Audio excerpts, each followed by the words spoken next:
नमस्कार। Class 12th geography book 1 fundamental of human geography chapter 3 Manav Vikas human development, इसके long answer types question का अध्ययन करते हैं। लॉन्ग आंसर, इस चैप्टर में लॉन्ग आंसर के दो इम्पोर्टेंट क्वेश्चन हैं जिनको हम यहाँ पर अध्ययन करेंगे। फर्स्ट वन है मानव विकास के 4 स्तंभ, पिलर्स या मापदंड कौन से हैं या बेसिस, आधार कौन से हैं। ये आपके पेपर में ज़्यादातर इस ढंग से आएगा, या तो 4 स्तंभ पिलर्स पूछेगा या 4 प्रमुख आधार पूछेगा कि वो 4 पिलर्स कौन से हैं। तो 4 पिलर्स, नंबर 1 है समता, इक्विटी जिसको हम बोलते हैं।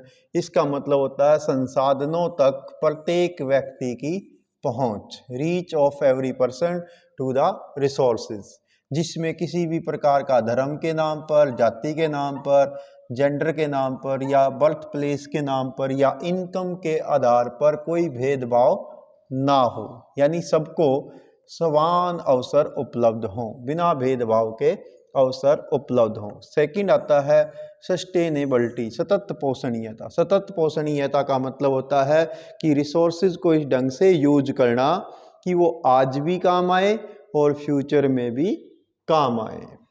यानी जब रिसोर्स को आप यूज करें तो इस ढंग से यूज करें कि वो आपकी आज की आवश्यकताओं की भी पूर्ति कर रहे हैं और फ्यूचर के लिए भी वो सुरक्षित रहें। यानी हमारे रिसोर्सेज को भावी पीढ़ियों के लिए बचाना। और मितव्ययता, मितव्ययता का मतलब कि जरूरत के हिसाब से यूज करना या प्रयोग करना या खर्च करना। जैसे एक एग्जाम्पल है, प्यारे विद्यार्थियों, आप जिस बेंच पे या जिस रूम में या जिस क्लासरूम में या जिस स्कूल में आप पढ़ रहे हैं, ये पहले वाली क्लास पढ़ के गई होंगी, अब आप पढ़ रहे हैं, आने वाले टाइम में आपके जूनियर्स यहाँ पर पढ़ेंगे। तो इन बेंचेस को, इस क्लासरूम को, इन रिसोर्सेज को इस ढंग से आप यूटिलाइज करिए कि आप भी अपनी परीक्षाओं में अच्छे स्कोर के साथ, अच्छी शिक्षा के साथ आप पार करके आगे बढ़ें और आपके जो आने वाले जूनियर्स हैं वो भी इन रिसोर्सेज को अच्छे ढंग से यूज कर पाएँ। देन है प्रोडक्टिविटी, उत्पादकता। उत्पादकता का मतलब है मानव समाज में काम करने का तरीका और उसको बेहतर काम करने का हुनर, यानी स्किल। ठीक है, तो स्किल से रिलेटेड है ये, अर्थात किसी भी समाज की प्रोडक्टिविटी उस समाज की कार्यशील स्वस्थ जनसंख्या पर निर्भर करती है, हेल्दी पॉपुलेशन पर निर्भर करती है और उसकी कैपेसिटी पर निर्भर करती है। ये है प्रोडक्टिविटी।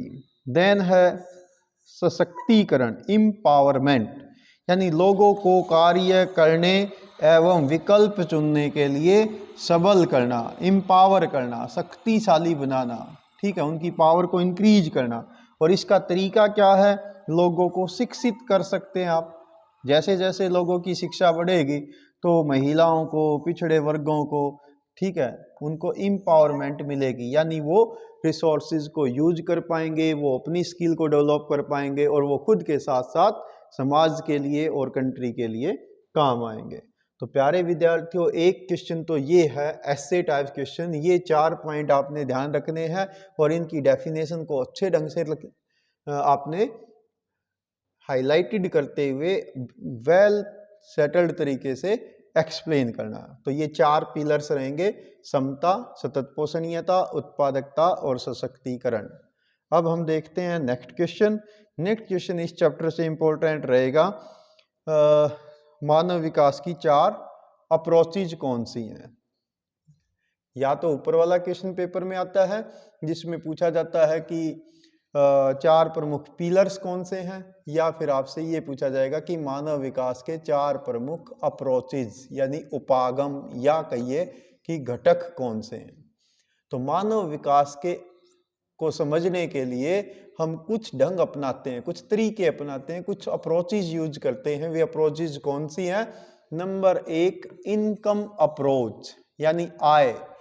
आपने किसी भी देश की या समाज की या परिवार की या व्यक्ति की जो स्टेटस देखते हैं, नॉर्मली हम क्या देखते हैं कि वो उसके पास इनकम का सोर्स क्या है, उसकी आमदनी कितनी है, उसकी आय कितनी है।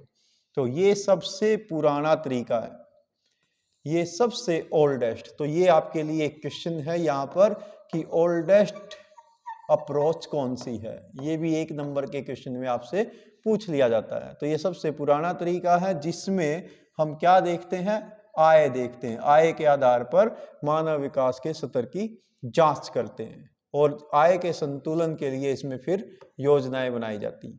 और नॉर्मली जो इनकम है वो हम यूएस डॉलर में देखते हैं। नॉर्मली 4,000 यूएस डॉलर से 40,000 यूएस डॉलर के बीच में एक टेबल बनाकर उसका अध्ययन किया जाता है। देन आती है वेलफेयर अप्रोच, कल्याण परक उपागम। कल्याण यानी लोगों के लिए गवर्नमेंट की तरफ से कल्याणकारी सुविधाएं कितनी दी गई हैं, इस आधार पर इसका मानव विकास का अध्ययन करते हैं। जिसमें एक कल्याणकारी उपागम एलिमेंट तो ये है कि सरकार की तरफ से एजुकेशन फैसिलिटी कैसी है, स्वास्थ्य की सुविधाएं कैसी हैं, सामाजिक सुरक्षा कैसी है और वहाँ पर सुख सुविधाओं पर किया जाने वाला खर्च कितना है। इन सब के आधार पर भी हम ह्यूमन डेवलपमेंट का अध्ययन करते हैं। हालांकि इस प्रकार के विकास में लोग प्रतिभागी न होकर केवल वो एक निष्क्रिय बेनिफिशियरी यानी लाभार्थी बने रहते हैं। क्यों? क्योंकि सरकार ने आपको कुछ इंसेंटिव दिए हैं, आप उनको केवल यूज कर रहे हैं। तो ये इसका एक ड्रॉबैक भी है। देन आएगा तीसरा, आधारभूत आवश्यकता उपागम, बेसिक नीड अप्रोच। अब बेसिक नीड क्या होती हैं? मनुष्य को जीवन में 6 न्यूनतम आवश्यकताएं मानी गई हैं जिनको हम मूलभूत जरूरतें कहते हैं, जिनको बेसिक नीड कहते हैं। जिसमें है नंबर 1 स्वास्थ्य, पहला सुख निरोगी काया। भारतीय समाज में 10 सुख बताए गए हैं, 10 तो मुझे ध्यान नहीं है पर पहले 4 बता देता हूं। पहला सुख निरोगी काया, दूसरा सुख साथ हो माया, तीसरा सुख सुलक्षणा नारी, यानी जो शादीशुदा व्यक्ति उनके लिए कहा गया है कि तीसरा सुख सुलक्षणा नारी, यानी उनकी जो गृहिणी है वो सहयोगी हो, अच्छे व्यवहार की हो। और चौथा सुख संतान आज्ञाकारी, कि उसका जो परिवार है उसके बच्चे हैं वो आज्ञाकारी हो। 5वां 6वां 7वां 8वां 9वां 10वां आपने खुद ढूंढना पड़ेगा, गूगल कर लीजिए। मेरे को पहले 4 याद थे तो मैंने आपको वो बता दिए। तो उनमें से भी सबसे पहला सुख है हेल्दी बॉडी, स्वस्थ शरीर। दूसरा कहता है कि न्यूनतम आवश्यकता क्या है मनुष्य की, वो है एजुकेशन, ठीक है, और है भोजन, ठीक है। भोजन को आप यहाँ दूसरे स्थान पर भी लिख सकते हैं, शिक्षा को तीसरे पे ले जा सकते हैं। जलापूर्ति, इसमें कोई नंबरिंग की नहीं है कि यही पहला जरूरी, आपको ये 6 बेसिक नीड्स बतानी है कि हमें कौन सी 6 बेसिक जरूरतें हैं। कहीं आप ये सोचो कि सर ने तो दूसरे नंबर पे शिक्षा बताई थी, भोजन तीसरे पे बताया। शिक्षा भी जरूरी है, भोजन भी जरूरी है, ठीक है। पहले पेट पूजा बाद में काम दूजा। भोजन नहीं करोगे, शरीर में फ्यूल नहीं डालोगे तो भाई शिक्षा कैसे प्राप्त करोगे। तो इसलिए भोजन की भी जरूरत है। जलापूर्ति, शरीर का 65% हिस्सा पानी है तो इसको जलापूर्ति है। स्वच्छ जल की, पेयजल की जरूरत है, स्वच्छता, ठीक है। और आवास, रेजिडेंस, ये मूल आवश्यकताएं मानी गई हैं। और इन सब आवश्यकताओं के बारे में ये जो उपागम है मानव विकास का, ये दिया गया है ILO, इंटरनेशनल लेबर ऑर्गेनाइजेशन के द्वारा। तो आपसे कभी कभी ये 1 अंक का क्वेश्चन पूछेगा कि अंतरराष्ट्रीय श्रम संगठन ने मानव विकास का कौन सा अप्रोच रेकमेंड किया है, कौन से को उन्होंने बढ़ावा दिया है। तो वो है मूलभूत आवश्यकता उपागम, बेसिक नीड अप्रोच। देन है कैपेसिटी अप्रोच, क्षमता उपागम। इस उपागम का समर्थन किया था भारत के Nobel prize winner doctor Amartya Sen ने।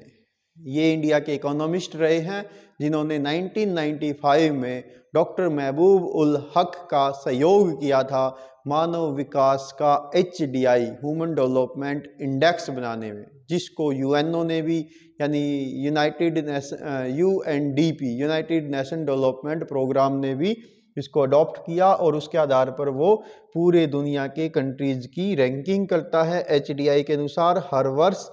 तो ये एक अंक का क्वेश्चन आपसे पूछा जाएगा कि डॉक्टर अमर्त्य सेन के द्वारा कौन से अप्रोच को रेकमेंड किया गया, तो वो है कैपेसिटी अप्रोच।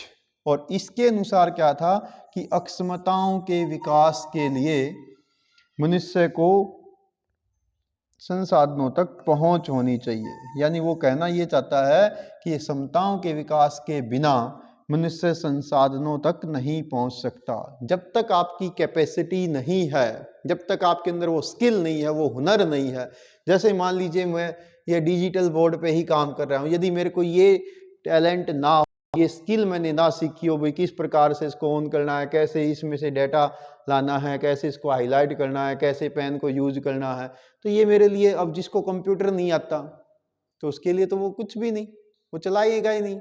ठीक है, तो हमें अक्षमताओं के विकास करना पड़ेगा, तभी हम रिसोर्सेज को अच्छे ढंग से यूज कर सकते हैं। और इसी अप्रोच से आपको भी एक शिक्षा मिलती है बेटा, कि आप लोग जो शिक्षा प्राप्त कर रहे हो ये वास्तव में आपके ह्यूमन डेवलपमेंट की ओर ही एक कदम है। जब आप शिक्षा प्राप्त करेंगे, आपके अंदर टैलेंट आएगा और आप अपने अंदर की प्रतिभाओं को भी पहचान पाएंगे और उसके अनुसार फिर आप काम कर पाएंगे, और जिससे आपको अपना फायदा भी होगा, आपका अपना जो स्टेटस है वो भी इंक्रीज होगा, आर्थिक रूप से, सामाजिक रूप से, तो वो सारा डेवलपमेंट होगा। ऑल अराउंड डेवलपमेंट होने के साथ साथ आप एक सभ्य नागरिक, देश के अच्छे व्यक्ति बन पाएंगे और खुद के साथ साथ समाज को भी अच्छा कंट्रीब्यूट कर पाएंगे। तो ये इस प्रकार का अप्रोच दिया डॉक्टर अमर्त्य सेन ने। उनका कहना था कि अक्षमताओं का विकास या उनका निर्माण करना मानव विकास की कुंजी है, की ऑफ ह्यूमन डेवलपमेंट है। तो ये स्टेटमेंट भी कभी कभी आपसे पूछ लिया जाएगा। तो प्यारे विद्यार्थियों, ये था आपका ह्यूमन डेवलपमेंट से related important essay types question, long answer type question. जब भी आप इन प्रश्नों को लिखो तो अच्छे ढंग से हेडिंग आप डालिए, डेफिनेशन दीजिए, कोई एग्जाम्पल है तो वो दीजिए। ठीक है, तो ये सारा आप करिए और इनको पॉइंट वाइज लिखिए। ठीक है, तो इनमें दोनों ही क्वेश्चनों में 4-4 पॉइंट हैं, चारों में 4-4 हेडिंग है, तो दोनों को अच्छे ढंग से आप एक्सप्लेन करिए। पेपर में आमतौर पर इनमें से एक ही प्रश्न आपको मिलेगा, या तो बेसिक नीड वाला में ये मिलेगा कि बेसिस क्या है, या आपको अप्रोचेज या उपागम वाला क्वेश्चन मिलेगा। तो आप इनको अच्छे ढंग से प्रिपेयर करिए और अच्छे ढंग से अपने एग्जाम में इसको लिखिए। किसी प्रकार की आपको कोई भी समस्या है टॉपिक में तो आप मुझे कमेंट्स बॉक्स के माध्यम से लिखिए या क्लास में सीधा डिस्कस करिए। Thanks, have a nice day.